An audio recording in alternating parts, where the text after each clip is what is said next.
21st Century Entrepreneurship with Martin Piskarik. Hello, Martin. My name is Frank Licea. I am one of the co-founders and CTO of a company called Howdy.com.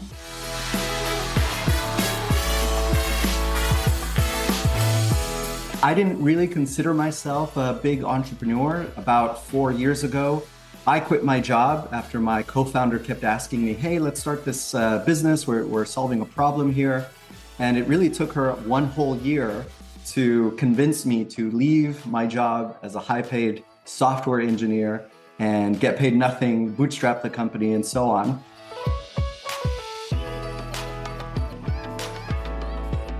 Today, I'd love to talk a little bit about what that story was like, about what our company does now, and what we'd like to do in the future.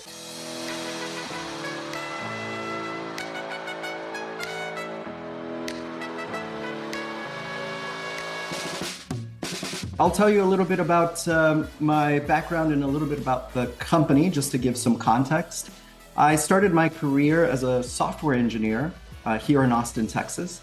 And I got pretty far in that career, beyond senior engineer and so on.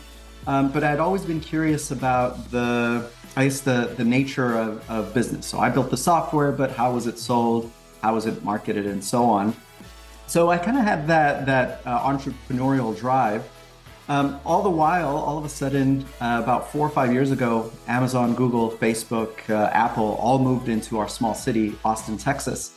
And for us, it all of a sudden became really, really hard to compete against, let's say, Amazon for software developers to build the products that I was working on. And so that's essentially the company that me and my co-founder started, is making it very easy for companies in the US to find, hire, manage developers and teammates around the world.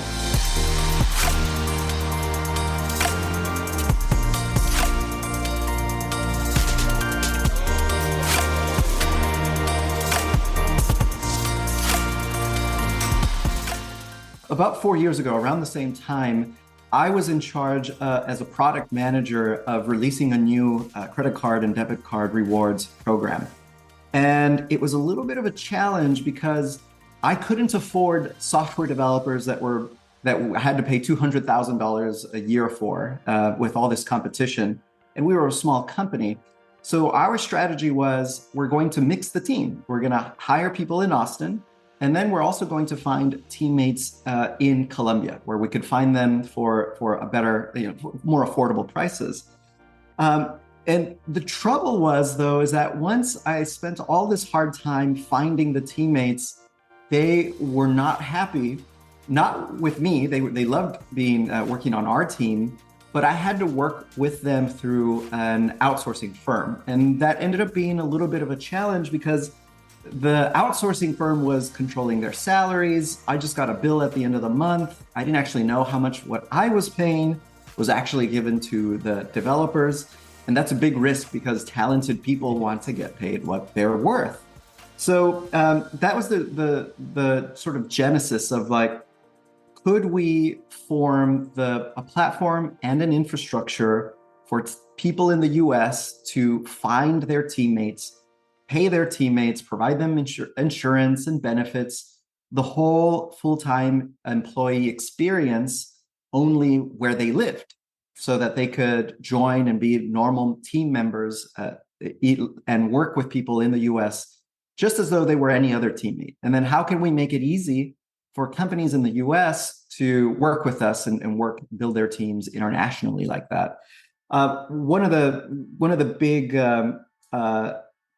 big things that we discovered was that people in Latin America, or just really anywhere in the world, as much as possible want to remove the middle person, right? They just want to work directly for US tech companies, but that can be really hard for US tech companies for certain things. Imagine that a US tech company has requirements on office spaces because they need to have some sort of SOC 2 compliance or whatever, and they also have requirements on the laptops and so on. So it might be difficult for certain companies in the US to do that with individual freelancers working out of their home But they also don't want to set up a whole entity, a corporate entity in a foreign country to set this up. So they work with partners like us, who are those partners and that infrastructure on the ground to be able to do this. So by doing it that way, we're hoping that we're just just an infrastructure and a platform for building teams and maintaining teams together.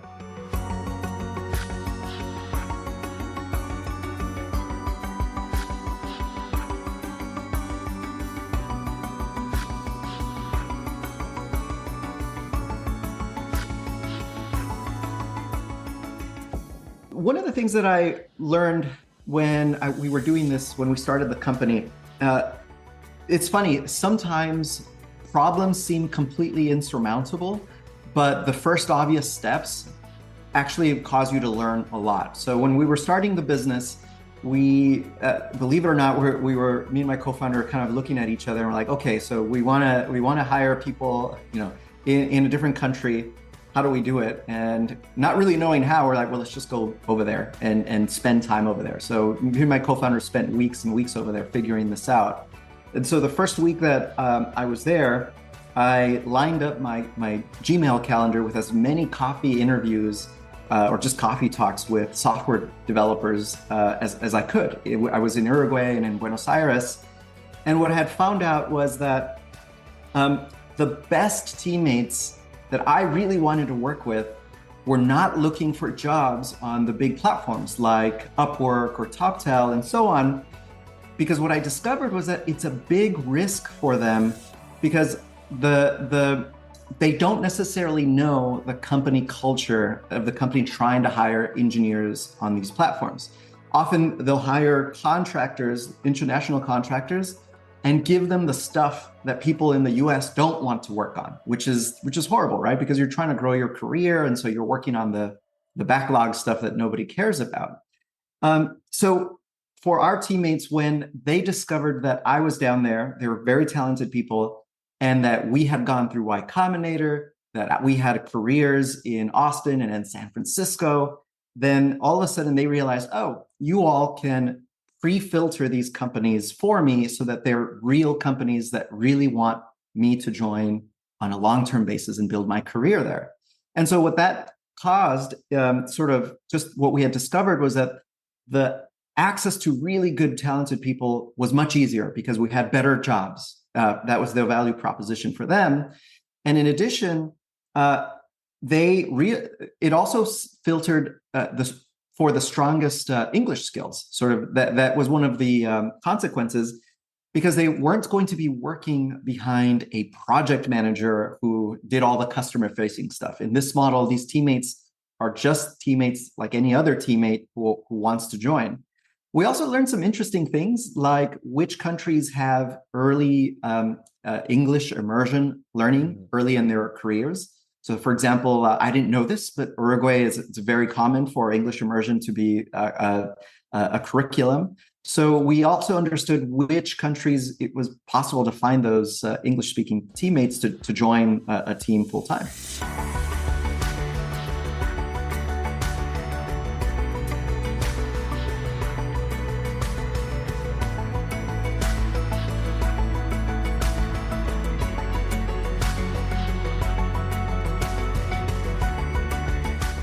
So our business model, this is another thing that we learned. So I've talked to a lot of entrepreneurs about this, and sometimes I ask them, okay, so what is your pricing model? What is your margin? And is that something that maybe you put in your marketing material, right? And they look at me like I have three eyes. Like, why would you put your profit margins in your marketing material? Right? Your competitors are going to know. They're going to, all this.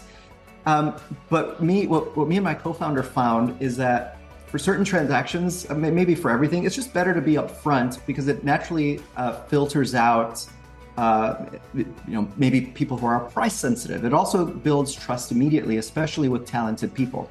So the way it works is we don't keep a bench of developers ready to go. A team comes to us, they describe the kind of person they're looking for, and then we actually have recruiters on the ground who know people who have, we market there for, we're a technology brand in Latin America. So we host marketing events, we host meetups and hackathons. So we have a network of people that we reach out to, and then we let them know here's how it's structured, and we're just open to this with our teammates or with the colleagues and with the teams in the US. The companies in the US will pay for three things. One is the developer's salary, and that developer's salary is their personal requirement. Two, the company in the US will pay for the taxes and benefits. So we attract good talent by providing premium experiences, which means health insurance, retirement plans, Apple equipment, and so on. And then finally, this is the part that gets people kind of like, oh, you're just going to be upfront about this? Yes. Our profit margin here is 15%. That's what we used to be a business. We're just upfront about that. Hopefully, that's how me and my co-founder get to retire one day. And what we found is that by being upfront about that, customers are more trustworthy. Customers naturally filter themselves out. And our teammates can decide if it's a bargain for them, because they can also try to source these jobs and filter these companies themselves, and they could probably get paid even more. Or they can work with a partner like us, where maybe it's not as much. However, there's a trade-off. There's more security, there's more support, and so on. So we think it's a great idea, and we found while we were building our business to be honest and upfront about it.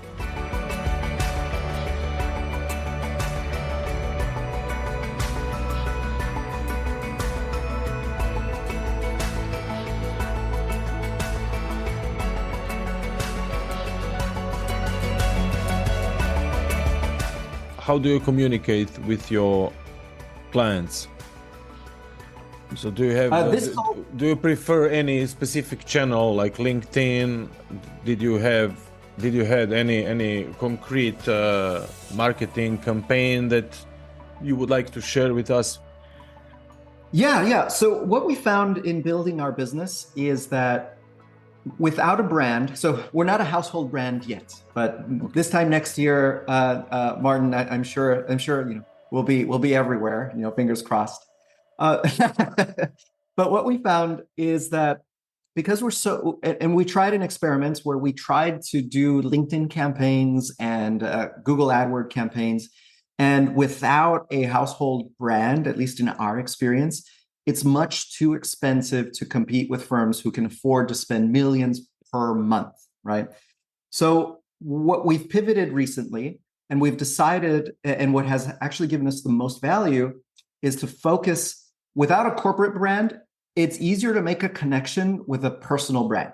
So we've focused a lot more on personal things, so personal content, helpful tips and tricks on LinkedIn, on Twitter, and so on. And something funny happened. We didn't get as many leads, but the leads that we did get were much higher quality than what we were paying for, right? And so now, both me and my co-founder, every day, it's a matter of just consistency. Every day we write little essays, we put them on LinkedIn, we read books, and then create little book reviews for them. It's a matter of like what you're doing. You're trying to provide people value, you're trying to help people. And by focusing on helping people on these channels, naturally they come back and talk to you, right? And so that's something that we've pivoted on the last few months. So for those of you trying to crack this problem, if you don't have the millions for paid acquisition without a brand, then you really have to focus on your personal brand first and go from there. Did you have time to think about company culture? Is it something that you are trying to develop as well in the communication, external communication, internal communication, specific values? I think that's an area of improvement. We definitely have internal company values, but we don't talk about them explicitly in our marketing material. But we sort of do indirectly. So oftentimes, I think this is good advice too for marketing. It's like, what do you value? Because that can really stand out, and it's better than the flattering statistics that a company can quote. So when I talk to a new customer that we get through one of these leads, through our LinkedIn leads, because me and Jacqueline, my co-founder, are creating content, we'll be upfront and we'll tell a lead, hey, thank you so much for your interest. they'll ask us about pricing, and we'll say, here's the thing, before I go into the pricing, I'm going to be upfront. It's more expensive than you might be thinking, especially if you're thinking you're going to pay $20 an hour for a software developer.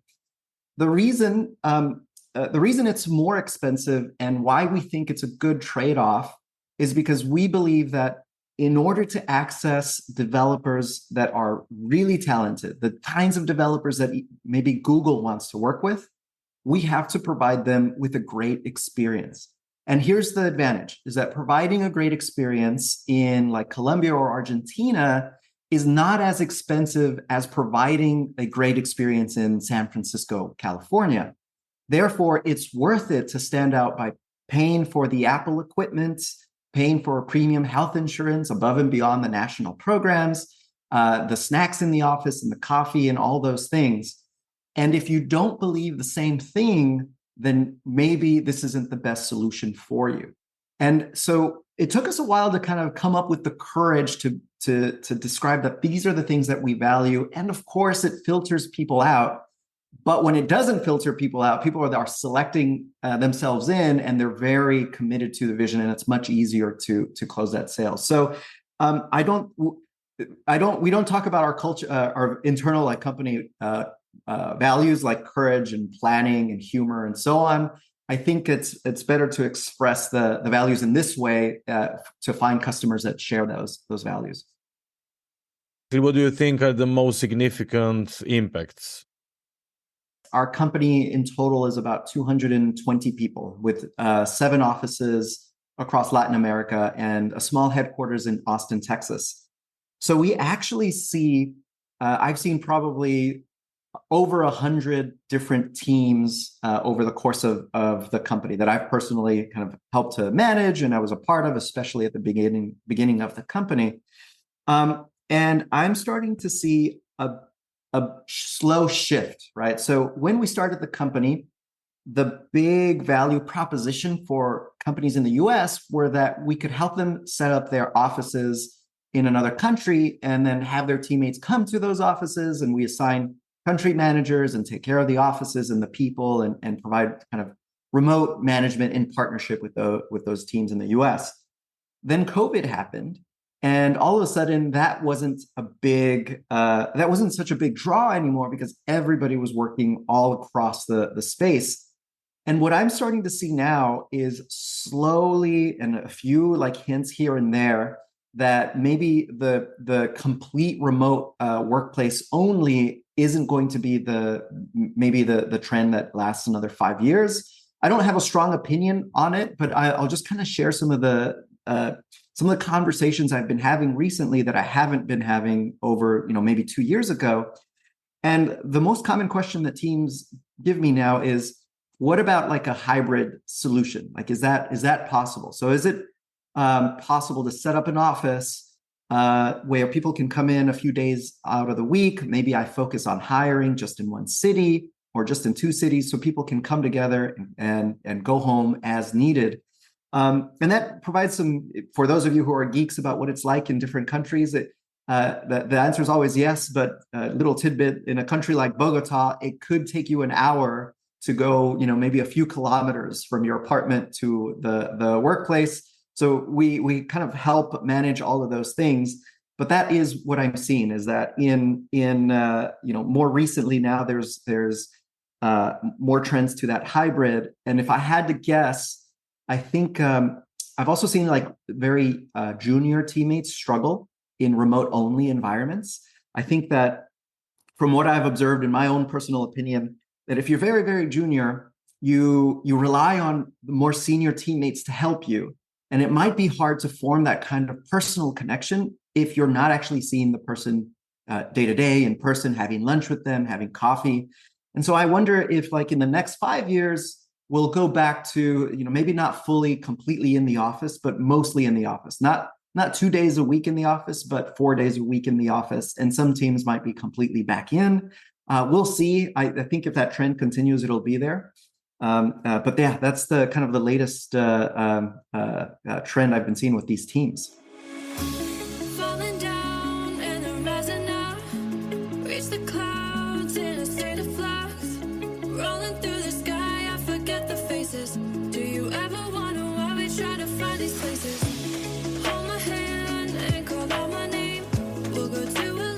What I'd like to see for our company in the next 5 years is that we become the default infrastructure for how to manage teams all over the world, right? So right now we're focused on Latin America because it's great for our companies in the US who want to overlap in real-time collaboration.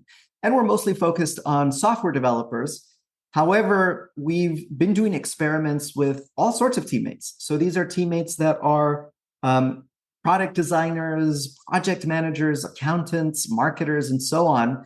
And we don't really see any reason why a team in the United States to completely open up its access to talent couldn't do this with other teammates and around the world, right? So if they have specific needs, maybe they have customers in Europe and in the UK, then there's an infrastructure there for these companies to also provide, and also the other way around. Maybe people in the UK are often they'll work in Asian countries. Maybe they want a little more overlap, and so they want to work in like Brazil or so on, where it's only about 2 or 3 hours behind UK time.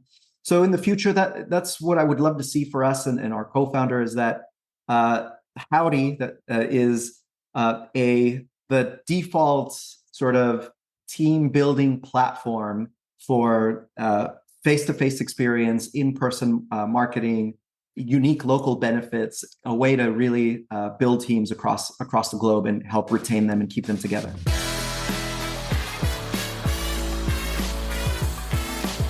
If you're interested in hiring teammates around the world, whether they're software developers, marketers, project managers, and so on, give us a visit at howdy.com.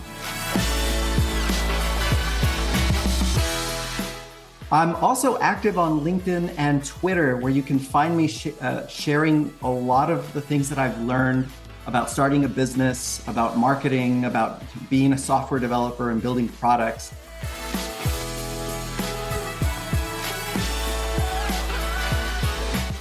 It can be really painful, and so I love to share these things.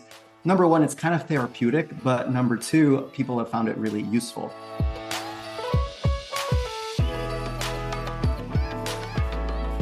So you can also find me on LinkedIn at LinkedIn, whatever that URL is. I think it's linkedin.com/in/Frank, Licea. That's my last name, Licea.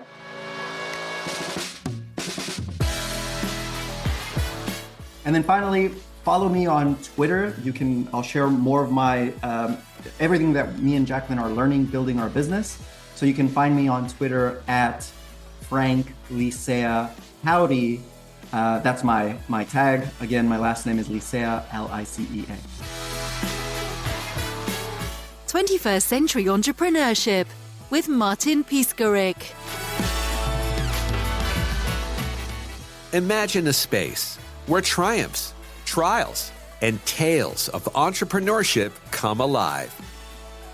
Welcome to the 21st Century Entrepreneurship Podcast, a gold awarded journey hosted by Martin Piskarik, connecting with listeners in 95 countries and ranking in the top 0.5% of all podcasts.